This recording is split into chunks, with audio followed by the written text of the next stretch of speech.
Hello ladies and gentlemen, my name is Dominic and I'd like to welcome you to another episode of Not News, the Nerd News Show.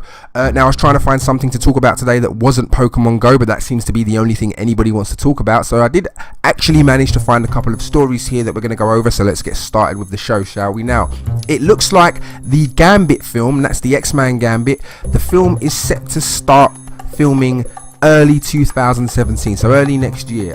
When talking to the Hashtag Show, producer Simon Kinberg revealed that we have a great script on that and hope to start to shoot that movie at the beginning of spring next year. Now, I don't know what's going on here because Gambit for me is very much a character of the 90s and Fox can't possibly hope to expect him to mimic the success of Deadpool. Now you see, Deadpool, much like Wolverine, transcends the medium of his conception. He's an easy sell. Deadpool is funny, Deadpool is crude, and Deadpool is bound to be filled with explosive action. Deadpool was a revelation for a Fox superhero movie, and that was largely in part to tone. Okay, now my problem with the X-Men movies isn't just that they've been spouting the exact same message over all of the main films, it's the heavy, somber, self-serious tone that surrounds the movies. Now I'm not saying that superhero movies can't be serious, but that serious tone needs to lend itself to the narrative. Films like Snyder's Watchmen and Nolan's Batman trilogy, okay, well maybe just the first two, but they do this very well because the tone is in line with the story that they're trying to tell. The X-Men movies have always overreached in this regard, believing themselves to perhaps be more significant in the superhero movie landscape than they actually are. It's only when they let their hair down, i.e. Deadpool, Quicksilver, or really lean into their source material, i.e. First Class, that they manage to achieve any level of excellence. Now Gambit will have to toe that line expertly.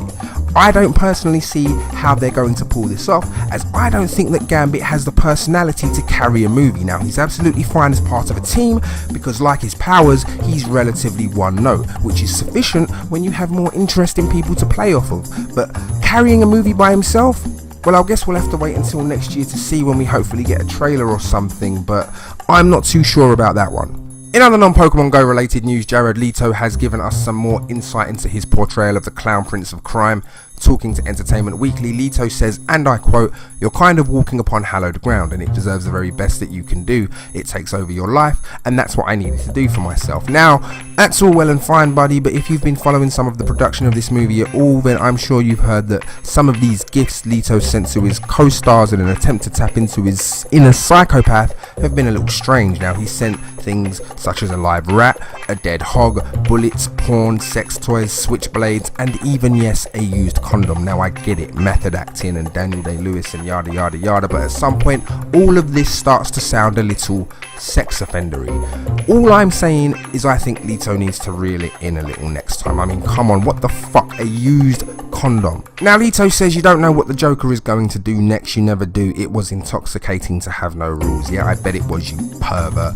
But at least we know he wasn't stupid enough to try any of this with actress Viola Davis, who will be playing no-nonsense government official Amanda Waller in the upcoming DC movie. Davis has been quoted as saying that she hasn't personally received any of these gifts, but if she had done, then she would have sent her ex-college football playing husband to deal with the Joker. You don't fuck with Amanda Waller, people. Suicide Squad hits theatres August 5th. And that's it for this episode of Not News. Thank you everybody once again for tuning in, for listening or watching or however you're consuming this. It is so much fun to make these, as I've said before. Please keep watching, give us a like and a subscribe if you did like it, and I will continue to try and make these as often as I possibly can. You guys have been fantastic. Until next time, bye bye.